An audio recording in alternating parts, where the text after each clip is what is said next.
This movie was pure intensity, and the soundtrack was amazing, but the characters themselves were faceless and forgettable. This is the Paul Reviews Movies podcast, and this week I'm talking about Christopher Nolan's Dunkirk.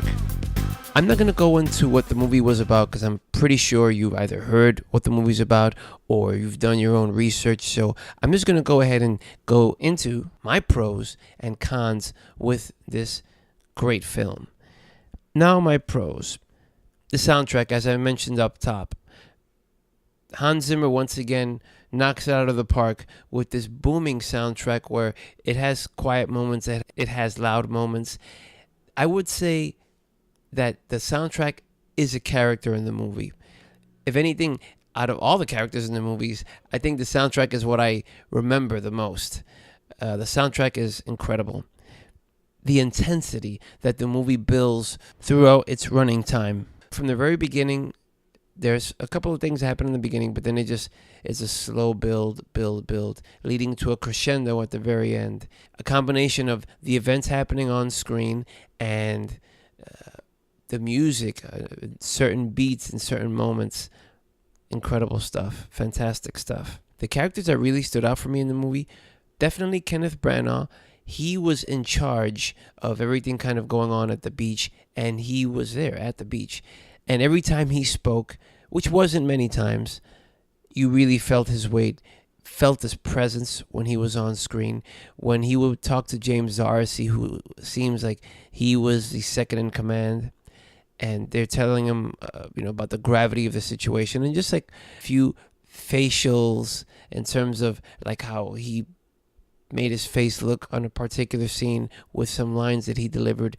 It really, like, you felt the weight of everything happening, and that the situation was dire. Another trio in the movie that really stood out for me were Mark Rylance and his the two kids, or the two mates on the boat. They were played by Barry Keoghan, and the other name I found off of IMDb was Tom Glyn Carney. I really felt there, especially Mark Rylance, his desire to go ahead and help these soldiers that were being slaughtered on this beach. I really felt the urgency from Mark Rylance and the kids, and the events that happened on the boat in terms of one of the kids getting killed. Like I said, they delivered for me. They sometimes even delivered more than the soldiers for me.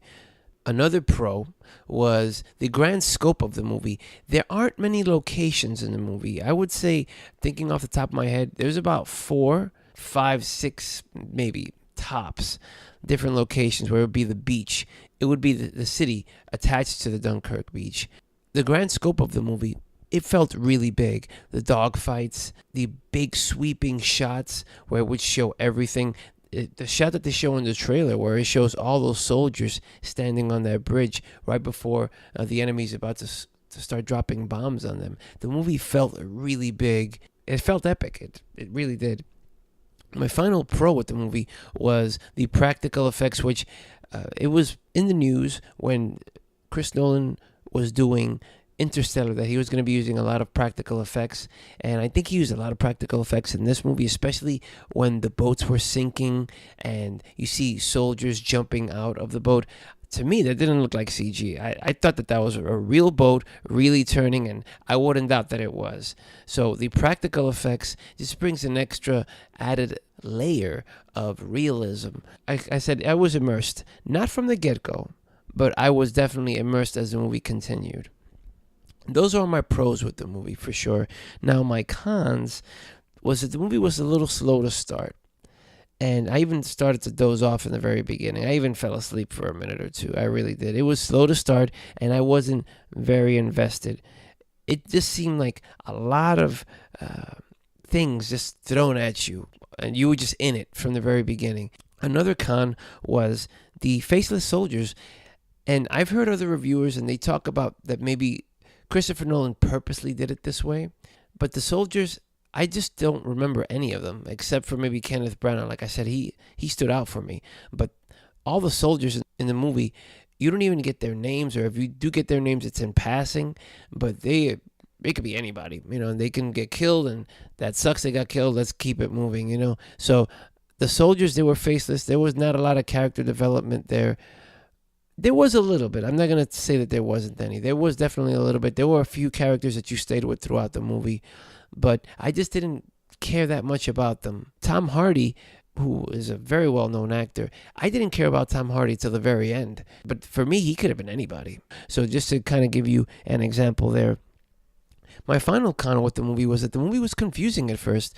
The movie takes place in 3 different time scenarios, one being over a few days, the other being over a number of hours, the other one being taking place all in one day.